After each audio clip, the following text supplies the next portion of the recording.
That cold morning, no one expected an act of kindness to change everything. What started as another day on the road became a story the whole town tried to explain, and few had the courage to tell. Before we begin, subscribe and turn on the bell. Here, we show that behind the engines and the leather, there are still human hearts. The wind howled across the empty highway like a distant engine rumble, carrying the faint scent of pine from the wreaths hung on lampposts in the small desert town of Eldridge. It was Christmas Eve, and the mall on the outskirts, once a bustling hub for travelers pulling off Route 66, now stood as a faded monument to better days. Neon signs flickered weakly over the entrance, their glow muted by the overcast sky, promising holiday cheer that felt as thin as the frost on the windows. Inside, the air was thick with the hum of fluorescent lights and the muffled chatter of last-minute shoppers, their footsteps echoing on linoleum floors, worn smooth by years of hurried souls. Hector Ruiz had been sweeping those same floors for 15 years, his broom whispering against the tiles like a secret he couldn't share. At 58, his hands were calloused not just from the work, but from a life that had veered off the straight path long ago. He moved with the quiet rhythm of a man who'd learned to fade into the background. Graying hair tucked under a faded cap, his flannel shirt patched at the elbows. The mall had been his steady anchor after the Iron Hawks, the biker crew he'd ridden with in his younger days, dissolved under the weight of too many regrets. No one here knew about the tattoos hidden beneath his sleeves, the faded ink of a hawk in flight that spoke of loyalties forged in desert dust and midnight rides. To the staff, he was just the janitor, reliable and invisible, the one who mopped up spills before they spread. That morning, as snow flurries began to dust the parking lot, Hector paused near the food court, his breath visible in the chill that seeped through the drafty doors. A young mother sat at a nearby table, her toddler fussing over a half-eaten cookie, crumbs scattering like tiny accusations. She looked exhausted, her coat threadbare, eyes hollow from whatever road had led her here. Hector's gaze lingered a moment too long, a flicker of something unspoken crossing his face, the pull of old instincts, the code that never quite left a man. He reached into his pocket, pulling out a small, wrapped candy cane he'd saved from the holiday display. Without a word, he placed it on the table beside her, his fingers trembling just slightly as he turned away. She glanced up, surprise softening her features, but he was already moving on, broom in hand, the moment dissolving into the din. Across the mall, in the sterile glow of the manager's office, Gary Harlan paced like a man chasing shadows. At 42, he was all sharp angles and sharper ambition. His tie knotted too tight against the collar of a shirt that screamed corporate climb. The mall's declining sales gnawed at him, each empty storefront a personal failure he blamed on everyone but himself. He'd risen through the ranks by cutting corners, trimming staff like dead weight from an overburdened rig. Today, with the holiday rush thinning out, he saw an opportunity to balance the books before the new year. His eyes fell on the personnel files, landing on Hector's. Minimal hours, no complaints, but no leverage either. Efficiency, Gary muttered to himself, the word tasting like ash. He buzzed the intercom, his voice clipped and final. "Hector, report to the office, now!" The summons cut through the holiday music piping overhead, a tinny rendition of Silent Night that now felt mocking. Hector set down his broom near the Santa's workshop display, a gaudy setup of fake snow and velvet ropes, where a rented elf handed out flyers for photo ops. His heart thudded steadily, not with fear, but with the dull ache of inevitability. He'd seen it coming, whispers among the cashiers about budget cuts, the way Gary's gaze skipped over him like he was already a ghost. As he walked the length of the mall, past glittering windows of toys and tinsel, the weight of unspoken guilt settled heavier. Loyalty had cost him once before. The Hawks had scattered after a botched ride that left scars no one talked about. Was this just another fracture? Gary didn't look up when Hector entered, his fingers drumming on the desk amid stacks of invoices. The office smelled of stale coffee and printer ink, the blinds half drawn against the grey light outside. "Sit down," Gary said, though there was no chair offered. Hector stood, hands clasped in front, waiting. The manager slid a pink slip across the desk, the paper crisp and accusatory. "We're letting you go. Effective immediately. Sales are down, and we need to streamline. You'll get your final check by mail." The words hung in the air, heavy as exhaust fumes on a still night. Hector's breath caught, a strained pause stretching between them. His mind flashed to the empty garage waiting at home, the road beyond it calling like an old friend he couldn't answer. No outburst, no plea, just a nod, slow and deliberate. His eyes meeting Gary's for the first time. In that gaze was a depth the manager couldn't fathom, a silent judgment that prickled the skin. "Merry Christmas," Gary added, almost as an afterthought, waving him out. Hector gathered his things from the break room, the locker door creaking like a weary sigh. A waitress from the diner annex, Lila, a single mother with tired smiles, watched from afar, her hands pausing mid-wipe on the counter. She'd seen Hector slip that candy to the kid earlier, a small light in the grind. Now, as he shrugged on his coat, she felt a pang, the kind that binds strangers in quiet compassion. Outside, the wind picked up, rattling the doors, and the first fat snowflakes melted on the asphalt. Hector stepped into the lot, his boots crunching gravel, the mall's lights blurring behind him. But as he reached his beat-up truck, engine cold and reluctant to turn over, a low rumble echoed from the highway, a pack of motorcycles cutting through the storm like shadows given form. Leather-clad riders, the Iron Hawk's remnants, pulled into the lot unannounced, their bikes gleaming under the neon haze.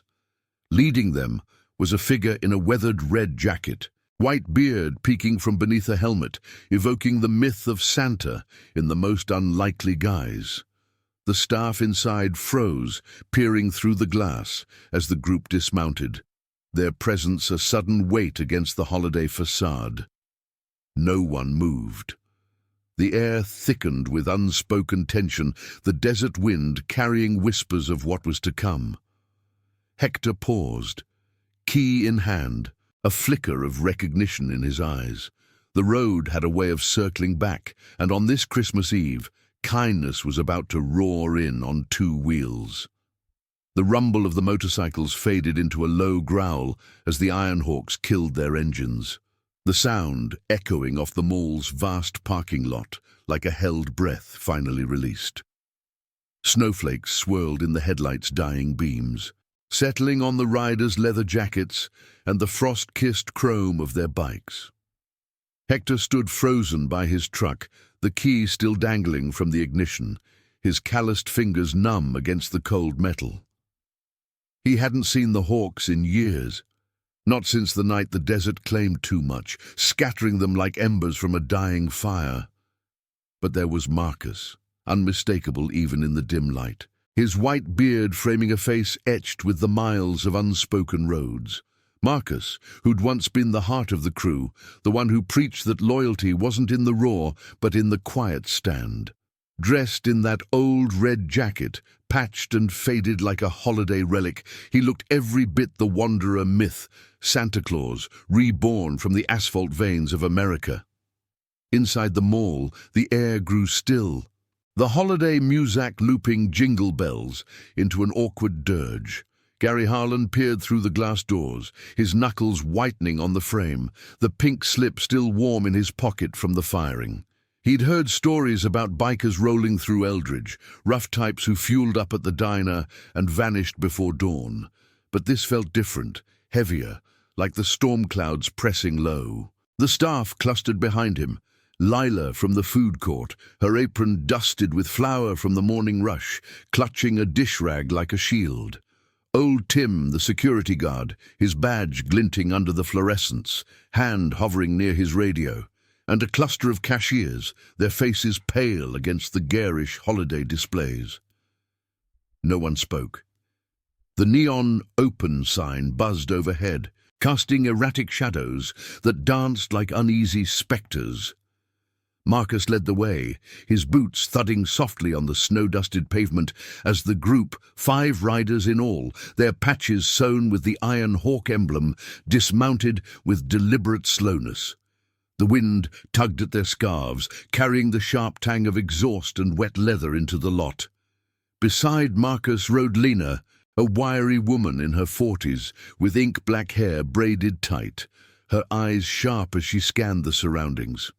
She'd joined the Hawks after her own life cracked open, a husband lost to the bottle, a daughter she couldn't reach, and found in the rides a rhythm that steadied her trembling hands. Then there was Jax, the youngest, barely 30, his face boyish under the helmet, but marked by a scar that pulled his smile crooked.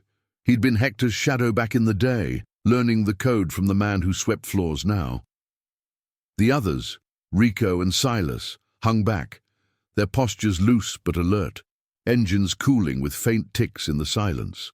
Hector's breath came in shallow pulls, misting the air as he watched them approach. Recognition hit like a cold gust, stirring the dust of old loyalties he'd buried deep.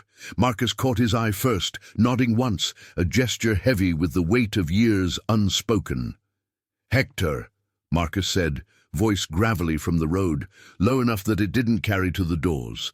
No questions, no rush, just the quiet acknowledgement of a brother found adrift. Hector's hand tightened on the truck door, the metal biting into his palm, a tremor running up his arm.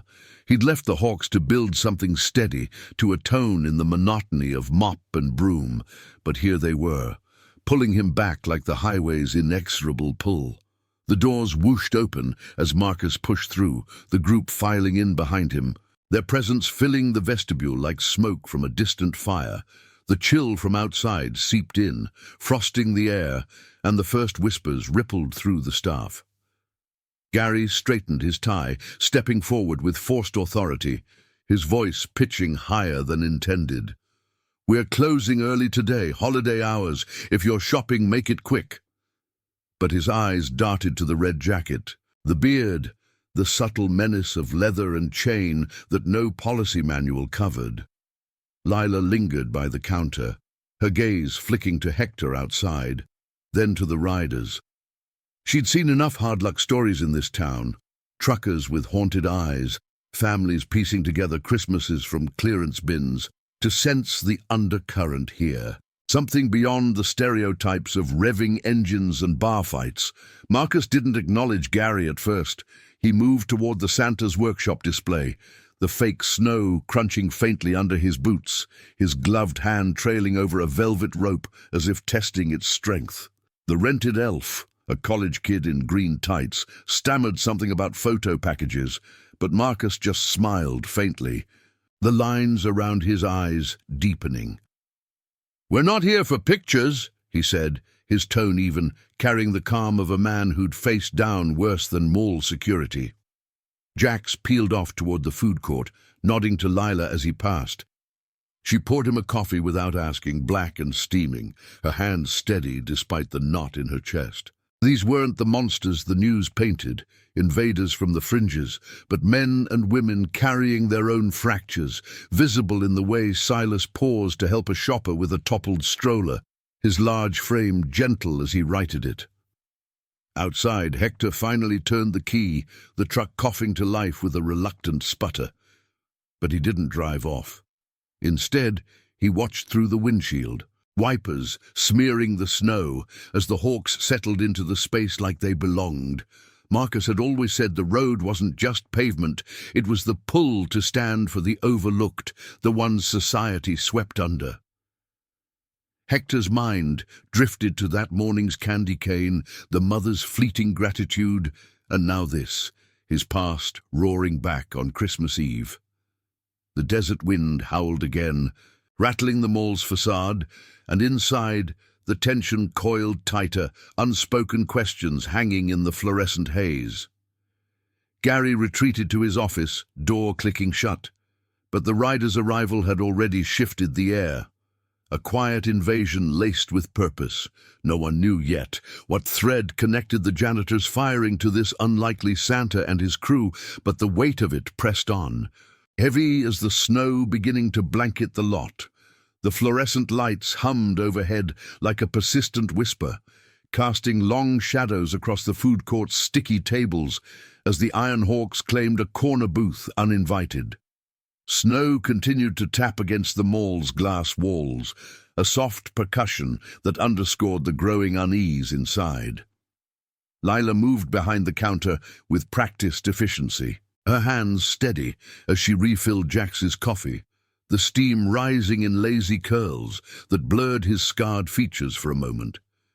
She wasn't one to judge by appearances. Life in Eldridge had taught her that leather and ink often hid more than they revealed. But the way Gary's office door stayed cracked, his silhouette hovering like a predator in wait, made her skin prickle. The other staff exchanged glances, their holiday cheer fracturing into wary silence. Tim, the security guard, shifted his weight, radio crackling faintly in his pocket, while the cashiers pretended to busy themselves with inventory, their eyes darting toward the riders every few seconds. Marcus settled into the booth's worn vinyl, the red jacket creaking as he shrugged it off, revealing a simple thermal shirt beneath, faded from countless washes. His beard, streaked with silver, caught the light like frost on barbed wire, and he scanned the space not with aggression, but with the quiet assessment of a man who'd learned to read rooms like open roads. Lena slid in beside him, her braids swinging as she pulled a small notebook from her pocket, notes from the ride. Scribbled reminders of stops and stories shared around campfires. Rico and Silas took the opposite side, their broad shoulders filling the space, but they spoke in low tones, voices rumbling like idling engines, sharing a plate of fries without fanfare. No raised voices, no demands, just the subtle rhythm of people who'd found family in the margins, bound by a code that valued presence over possession. Outside, Hector's truck idled in the lot, exhaust mingling with the falling snow, his breath fogging the glass as he watched the scene unfold. The firing still echoed in his chest, a dull throb like an old engine knock, but seeing the Hawks stirred something deeper, a flicker of the loyalty he'd traded for stability. He'd swept these floors to forget the nights when the crew had pulled over for a stranded family, sharing what little they had without expectation. Now, as flurries thickened into a veil, he killed the engine and stepped back out, the cold biting through his coat. His boots crunched toward the doors, each step measured, carrying the weight of decisions deferred. The mall's warmth enveloped him again, but it felt foreign now, laced with the scent of pine air freshener and overbrewed coffee that couldn't mask the tension. Gary emerged from his office then, tie loosened just enough to signal discomfort, his polished shoes squeaking on the linoleum as he approached the booth. The staff fell quieter, a collective pause hanging in the air like smoke after a backfire. "Everything all right here?" he asked, voice pitched with false casualness, eyes flicking from Marcus's beard to the hawk patches on their sleeves. He'd seen enough local news clips, biker gangs tied to bar brawls and midnight runs, to paint them as threats, interlopers disrupting his fragile control. In his mind, they were the reason sales dipped, scary outsiders scaring off families. But Marcus met his gaze steadily, no challenge in it, just a calm that unnerved more than bluster ever could. "Just grabbing a bite before the storm hits," Marcus replied, his words measured gravel undertones, softened by the holiday hush. He nodded toward the window where the desert sky had darkened to slate, promising isolation. Lila watched from the counter, her hands pausing on a rag as she wiped an already clean surface. She'd overheard Gary's rants in staff meetings, how the town viewed riders as drifters, heartless nomads leeching off honest folk. But she'd seen Hector's quiet acts, the way he'd linger to fix a loose shelf for the elderly vendor, or slip an extra napkin to a kid with sticky fingers, These newcomers carried that same undercurrent, their laughter low and genuine as Jax recounted a story from the road, his crooked smile easing the knot in her chest. A young shopper nearby, a teenager with headphones dangling, edged closer, curiosity overriding fear. Silas caught her eye and slid over a spare menu, his voice gentle. "Try the pie. It's better than it looks. No demand, no show, just an offer extended like a hand across a chasm." Hector reached the booth then, his presence drawing a subtle shift in the air, like the crew sensing a missing piece slotting back. Marcus slid over, making space without a word, and Hector sank into the seat, the vinyl cool against his back.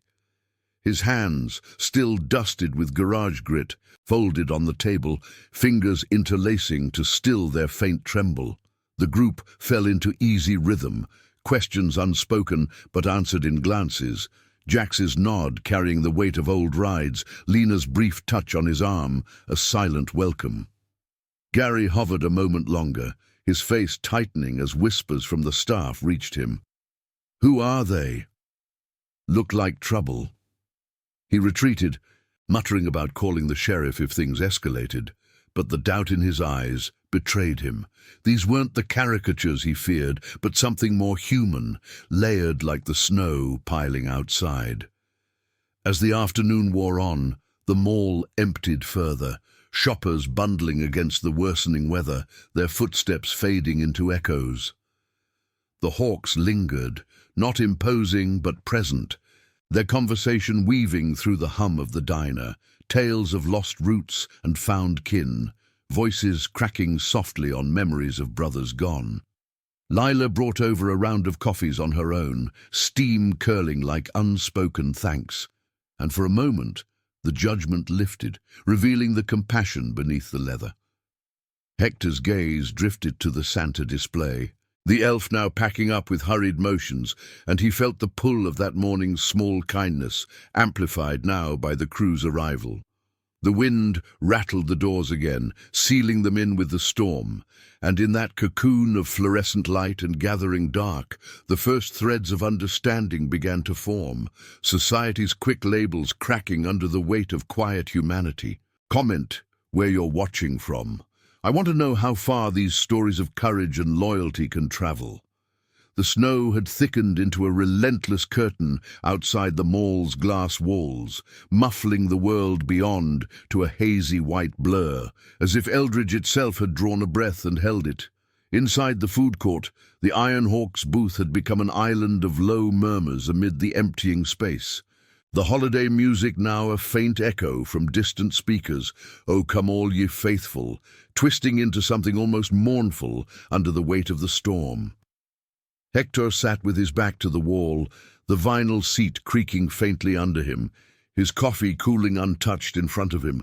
The steam had long dissipated, leaving a ring on the formica table that mirrored the faint scar on his knuckle, a remnant from a long-ago skid across desert gravel, when loyalty had demanded he pull over for a stranger bleeding out on the shoulder. Now that same pull stirred again, subtle as the chill seeping through the doors, drawing his gaze to the far end of the court, where Lila moved like a shadow behind the counter. She was wiping down the espresso machine, her movements precise but edged with fatigue, the rag twisting in her hands as if wringing out the day's unspoken burdens. Her shift had stretched past closing, Gary's orders to keep the diner open for the troublemakers, but the word had landed like an accusation, hanging in the air between them earlier.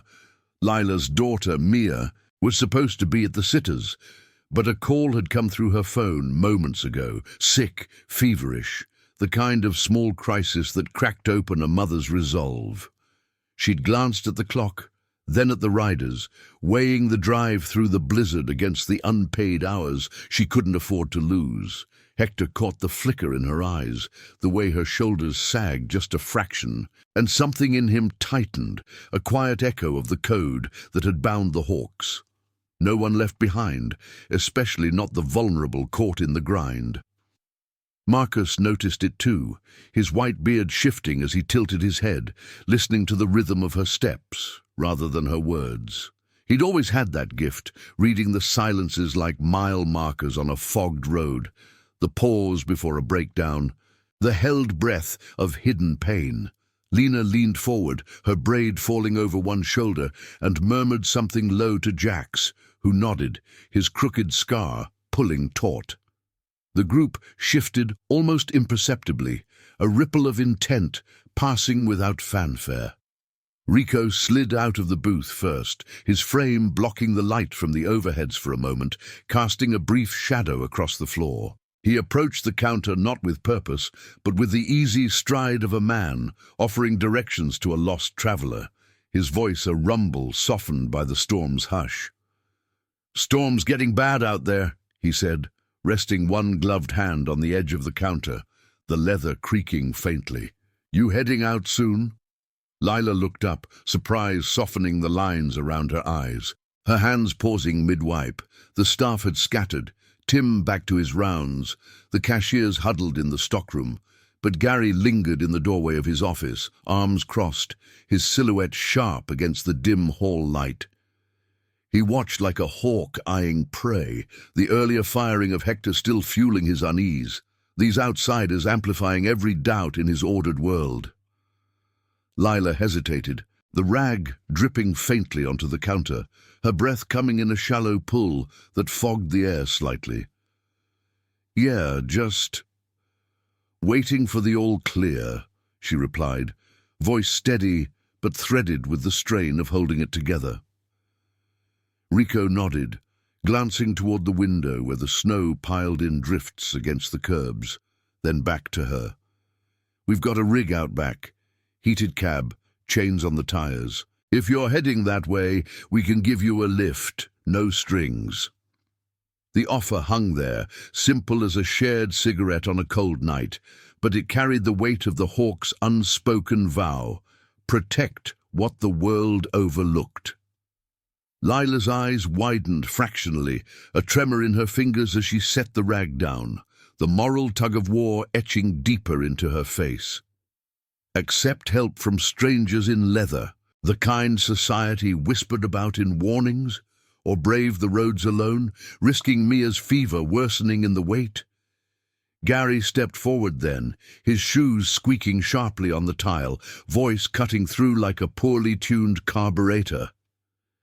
"We're handling our own here," he said, positioning himself between them, his tie askew now, authority fraying at the edges. "Staff knows the protocol. No need for assistance." The word dripped with disdain, painting the riders as interlopers, threats to his fragile domain where firings balanced books and judgments kept order. But Hector rose slowly from the booth, his chair scraping softly, the sound drawing all eyes like a cue in the dimming light. His coat hung loose on his frame, the patches from years ago hidden but alive in his stance, and he met Gary's gaze with that same steady depth from the office earlier, a silent judgment born of roads where law bent to compassion. "She's got a kid waiting," Hector said, voice low and even, the words landing heavy as snow on branches. It wasn't a challenge, just a fact laid bare, stirring the air with the faint scent of cooling coffee and pine from the wreaths wilting nearby. Lila's breath caught, a small intake that spoke volumes, her hands unclenching as the kindness pierced the isolation Gary's rules had built. The hawks flanked him subtly, Jax rising to clear plates, Silas lingering by the Santa display with its now deserted throne, the empty chair evoking a hollow promise of holiday magic. Gary's face tightened, a flush creeping up his neck, the moral conflict twisting in his chest like a seized engine. He'd fired Hector to cut costs, to maintain the facade of control, but this, strangers stepping in where he saw only liabilities, exposed the cracks in his worldview. The mall, once a symbol of his ascent, now felt like a cage, the fluorescent hum mocking his isolation. Outside, the wind howled, rattling the doors and sending a fresh flurry skittering across the lot, sealing the moment in fragile urgency. Lena touched Lila's arm lightly, her voice a quiet anchor. "We've all been there, storms that don't wait." The waitress nodded, tears pricking at the corners of her eyes. Not from weakness, but from the rare warmth of hands extended without expectation. As Rico led her toward the side exit, the group moving as one, Gary's protests faded into mutters, his hands balling at his sides in impotent rage. Hector paused at the doors, glancing back at the manager, the weight of unspoken guilt passing between them. Not accusation, but a mirror to choices made in haste. The biker code activated in that breath, a quiet roar beneath the storm. No one hurts those we protect. The doors whooshed shut behind them, leaving the food court emptier, the air thicker with the residue of shifted loyalties. Snow blanketed the world outside, but inside, the first thaw of understanding began, fragile as a held breath in the cold. The snowstorm raged outside like a beast unchained, whipping flakes against the mall's glass facade until the world beyond dissolved into a swirling void of white. Inside, the food court's lights seemed dimmer now, the fluorescent buzz a relentless drone that amplified the hush left in the wake of Lila's departure. Gary Harlan stood rooted near the counter, his arms crossed tight across his chest, the fabric of his shirt straining against the tension coiling in his shoulders. The doors had swung shut with a final whoosh, sealing the riders and the waitress into the night. But the echo of their boots lingered in his mind, each step a quiet defiance of the order he'd so carefully enforced. His breath came in measured pulls, hot against the cooling air, as he stared at the empty space where they'd stood, Rico's broad back leading the way, Hector's steady gaze lingering like an unspoken verdict. The mall felt smaller, the high ceilings pressing down with the weight of isolation. Holiday decorations sagged under the draft, seeping through the seals. Tinsel strands trembling faintly. A plastic reindeer tipped sideways in the corner like a casualty of the gathering dark. Tim, the security guard, shuffled back from his rounds, his radio crackling with static from the storm. But even he avoided Gary's eyes, sensing the fracture in the air. The cashiers had vanished into the back, their whispers trailing like exhaust fumes. Speculation about the bikers, the firing, the way Lila had left without a backward glance. Gary's fingers dug into his arms, nails biting through the cloth, a controlled simmer building in his chest. He'd built this place on rules, schedules, budgets, the clean lines of authority that kept chaos at bay. But these outsiders, with their leather and their unasked favors, had blurred those lines, turning his domain into something unpredictable, alive with judgments he couldn't control. From the side hall, the faint rumble of engines pierced the storm's howl. The Hawks' bikes firing up, chains grinding against the fresh snow as they prepared to escort Lila through the drifts. Gary moved then, his polished shoes slipping slightly on a damp patch near the doors, the near fall jolting him like a spark across dry wires. He yanked his phone from his pocket, thumb hovering over the screen, the glow illuminating the flush on his face. Call the sheriff? Report vagrants disrupting business on Christmas Eve? The words formed in his mind, sharp and justifying, but they stuck in his throat, tangled with the image of Hector's nod in the office earlier, that quiet acceptance masking depths Gary had never bothered to plumb. Hector, the invisible janitor he'd discarded like yesterday's trash, now standing shoulder to shoulder with men who embodied everything he feared, freedom without chains, loyalty without ledgers. Pushing through the vestibule, Gary stepped into the vestibule's chill threshold, the wind snatching at his tie like accusatory fingers. Outside, the parking lot had transformed into a white sea, taillights cutting red gashes through the blizzard as the convoy formed. Lila's old sedan sandwiched between the bikes, their headlights piercing the veil like beacons of reluctant solidarity. Marcus idled at the lead, his red jacket a faint blur in the storm, white beard dusted with snow as he glanced back, ensuring the group held.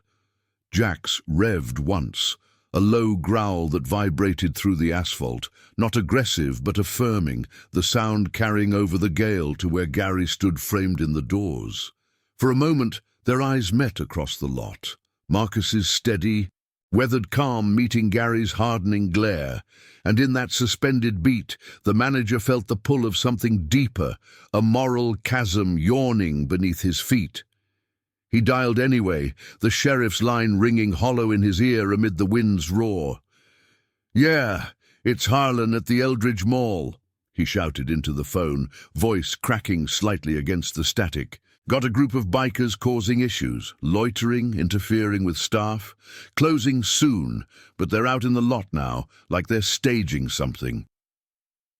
The words tasted bitter, laced with the unspoken fear that this wasn't just disruption, it was exposure.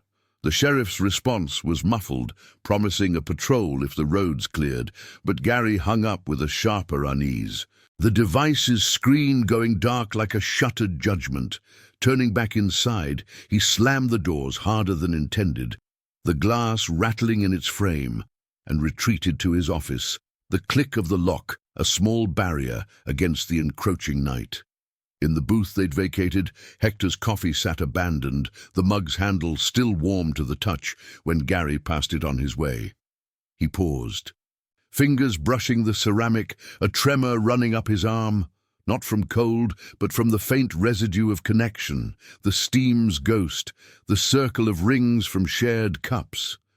Hector had been here every shift, mopping shadows Gary never saw, his silence a canvas for projections of worthlessness. Now, with the riders gone, the mall echoed emptier, the Santa displays thrown mocking in its vacancy, velvet ropes limp like defeated resolve. Gary sank into his desk chair, the leather creaking under him, and rubbed his temples, the storm's muffled fury outside mirroring the one building within. Ambition had driven him here, cutting costs, firing the expendable to climb higher, but in the quiet, doubts crept in. Was efficiency just another word for isolation? Had he misjudged the janitor, the waitress, the riders as threats when they embodied the compassion his world lacked? Tim knocked softly on the doorframe, his face etched with the weariness of overtime shifts. "Storm's bad, boss. Power might flicker. Should we board up?" Gary nodded absently, waving him off, but the guard lingered, his voice dropping low. "Those folks, they didn't seem so bad. Helped Lila get home safe. Kid's been sick all week." The words landed like snow on embers, stirring a flicker in Gary's chest. A pang of something akin to regret, sharp as the wind slicing through cracks. He thought of his own family, miles away in a warmer city, the holiday call he'd postponed for work. Loyalty, he'd always told himself, was to the job, the bottom line. But here, in the dim glow of his desk lamp, the lines blurred, the controlled rage giving way to a deeper conflict, the realization that justice wasn't in pink slips or sheriff calls, but in the quiet stands that bridged divides. Outside, the engines faded into the blizzard's maw, the convoy vanishing into the white, leaving only tire tracks filling with snow. Gary rose, moving to the window, his breath fogging the glass as he watched the lot bury itself. The mall's neon flickered once, threatening blackout, and in that momentary dim he saw his reflection. Sharp features softened by shadow, eyes hollow with the weight of choices unmade. The storm howled on, sealing Eldridge in its grip, and within the walls the tension crested not in shouts, but in the slow unraveling of certainties, compassion's quiet force eroding the barriers of judgment one held breath at a time. The power flickered once, twice, plunging the mall into a stuttering twilight that made the holiday lights pulse like failing heartbeats. Gary Harlan gripped the edge of his desk, the wood cool and unyielding under his palms, as the fluorescent hum dipped into a groan before steadying. Outside, the blizzard had claimed the lot entirely. Snow drifting high against the doors, turning the world into a silent tomb where even the wind's howl softened to a muffled dirge.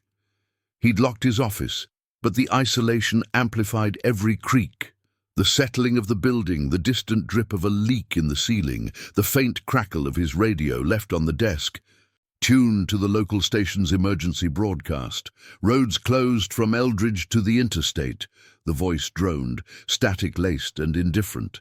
Stay indoors. No travel advised. Gary's breath came in shallow rhythms, his chest tight with the residue of the call to the sheriff. Interference, he'd called it, bikers meddling in his staff, spiraling his control into chaos. But now, alone in the dim glow of his desk lamp, doubt gnawed at him, sharper than the cold seeping through the walls. Hector's face resurfaced in his mind, that steady nod in the office, eyes holding a depth he'd dismissed as resignation. The janitor had been a fixture, invisible until discarded, but the rider's arrival had peeled back layers Gary hadn't known existed. He rose, pacing the narrow space, his shadow stretching long across the invoices, scattered like fallen leaves. The moral chasm widened with each step. Efficiency demanded cuts, but compassion, unbidden, unwanted, whispered of costs beyond the balance sheet. A knock shattered the quiet, soft but insistent, pulling him from the spiral. Tim stood in the doorway, snowmelt pooling at his boots, his face pale under the badge's glint. "Boss, power's holding, but the back entrance is buried. Those riders, they radioed in before they left, said they'd check on us if things got worse." Gary's jaw tightened, a controlled flare of rage heating his veins. Radioed? As if they owned the storm, the night, his maul. "They have no business here," he snapped, voice low and edged. But Tim didn't flinch, his eyes holding a quiet judgment that mirrored the riders. Lila made it home safe, called from the sitters, kids' fever broke. They waited till the doc got there. The guard's words landed heavy, stirring the air with the faint scent of wet wool from his coat, and Gary turned away, hands balling into fists at his sides. The revelation came not in thunder, but in the hush of a drawer pulled open, the rustle of old files he'd meant to shred. Seeking distraction, Gary rifled through personnel records, his fingers brushing a faded envelope tucked at the back. Hector's original application, yellowed with time, dated 15 years prior. The details blurred at first, steady work history, no references beyond a vague construction. But a postscript caught his eye, handwritten in block letters. Veteran USMC Namira, honorable discharge. Gary paused, breath straining against the sudden tightness in his throat. He'd hired Hector on a whim back then, fresh from corporate training, scanning resumes for the cheapest fit. But now the pieces shifted, reframing the man he'd just fired like a road sign, glimpsed too late in the rear view. His own father, long gone, a shadow of stern lectures and absent holidays, had served in the same war, the stories buried under layers of silence and bourbon. Gary sank into his chair, the leather sighing under him as memory uncoiled, a faded photo in the family album. Two young Marines side by side in jungle fatigues, arms slung over shoulders in the grit of survival. Hector Ruiz, the name below one grinning face, his own father's best friend, the one who'd carried him home after a mortar round shattered the line. The elder Harlan had spoken of it once, voice cracking over Christmas dinner years ago. "Ruiz saved my life, son. Pulled me through the mud when I couldn't move. Said loyalty's what keeps you breathing." Gary's hands trembled now, not from cold, but from the weight of inheritance ignored, the unspoken guilt of a son who'd chased ambition over roots, firing the man who'd anchored his father's world without knowing. The dots connected in a rush, the entire afternoon refracting through this hidden truth. Hector's quiet acts, the candy cane to the mother, the stand for Lila, weren't random kindnesses, but echoes of a code forged in fire, the same that had bound him to Gary's father across oceans and decades. The mall, this sterile outpost on the desert's edge, had been Hector's atonement, a steady sweep to honor the brother lost to the war's aftermath, the grief Gary's father had drowned in bottles. And Gary, he'd severed that thread with a pink slip, blind to the veteran grieving in silence, the hawk tattoo a badge of loyalties deeper than leather. Rage simmered, but compassion tempered it, a deep ache blooming in his chest as he stared at the file, the paper crinkling under his grip. Outside, the storm peaked, a gust rattling the window like an insistent plea, and in the dim light, Gary saw his reflection fractured, sharp ambition cracking under the strain of revelation. Hector wasn't just the janitor. He was the bridge to a past Gary had fled, the silent justice his father had embodied, now demanding reckoning on this frozen Christmas Eve. The radio crackled again, the sheriff's voice cutting through. Patrol delayed, roads impassable. Hold tight. Gary exhaled, long and ragged, the controlled fury yielding to a profound stillness, the bikers' roar a distant memory now, but their compassion lingering like exhaust in the air.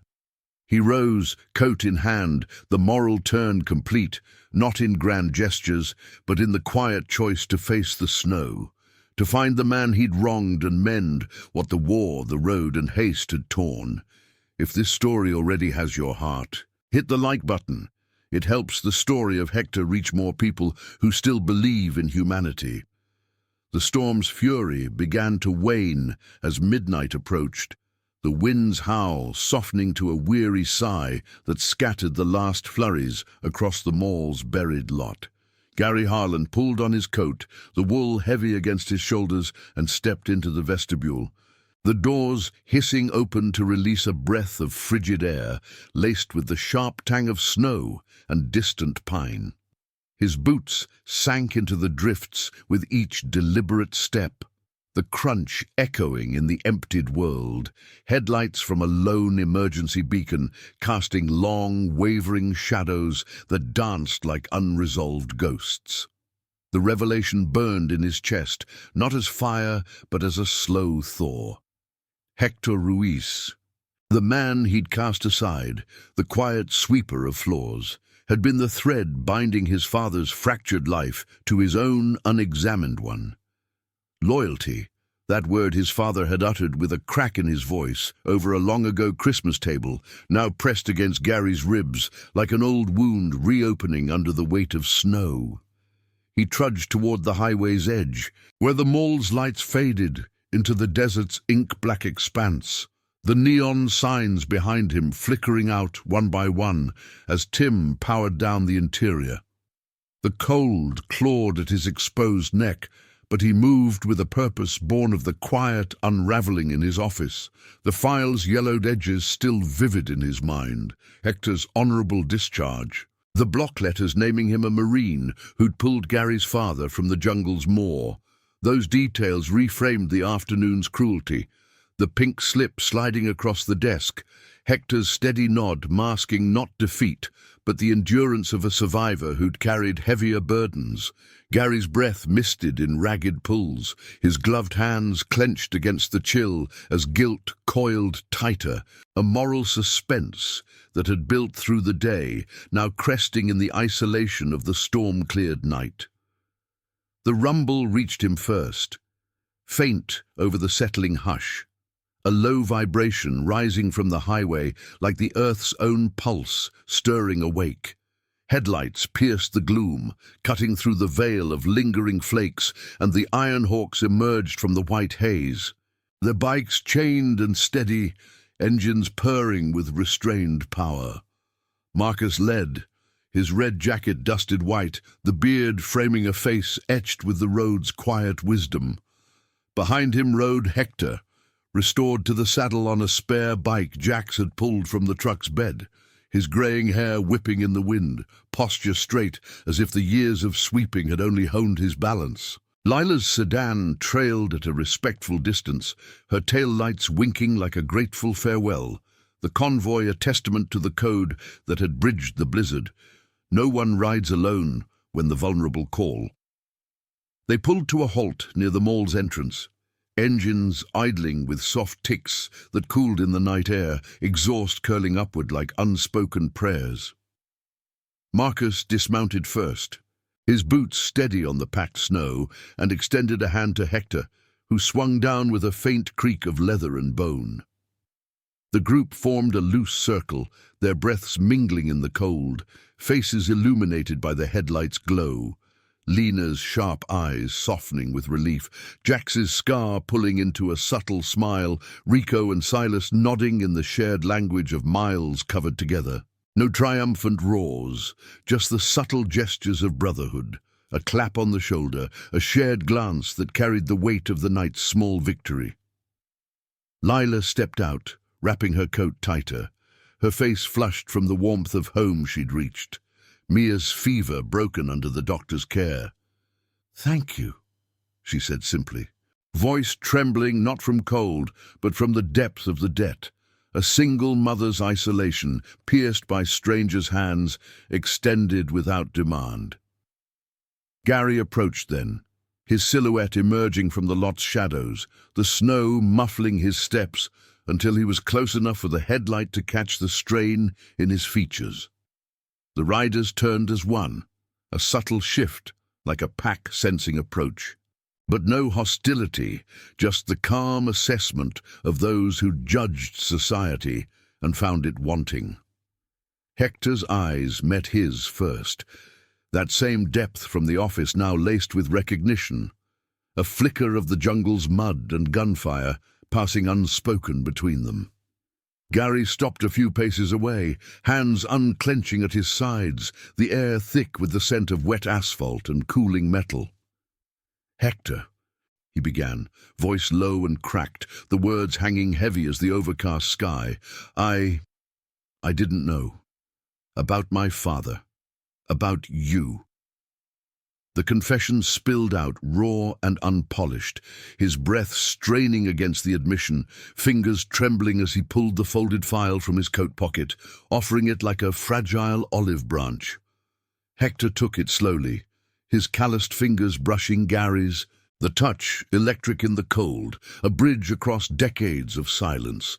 He scanned the paper, a long pause stretching between them, his chest rising in a measured breath that fogged the space.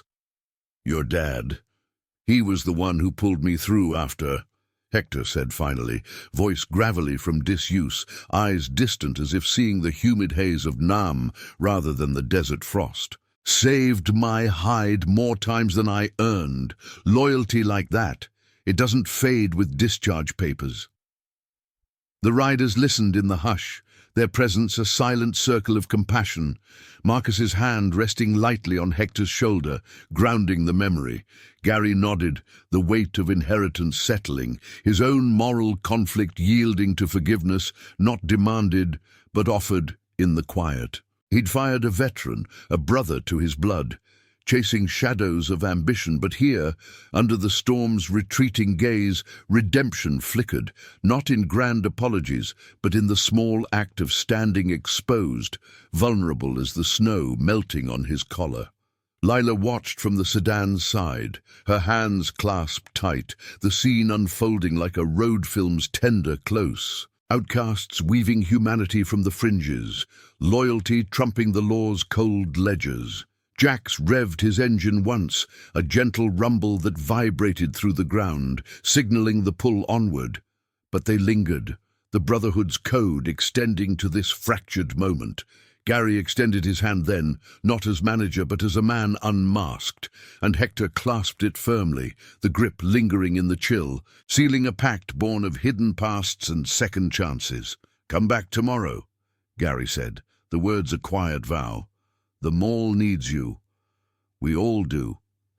Hector nodded, a faint curve touching his lips, the tremor in his hands easing as the group remounted, engines humming to life with a chorus of restrained power. As the convoy rolled out, taillights fading into the highway's dark ribbon, the desert wind whispered through the lot, carrying the faint echo of Brotherhood's roar.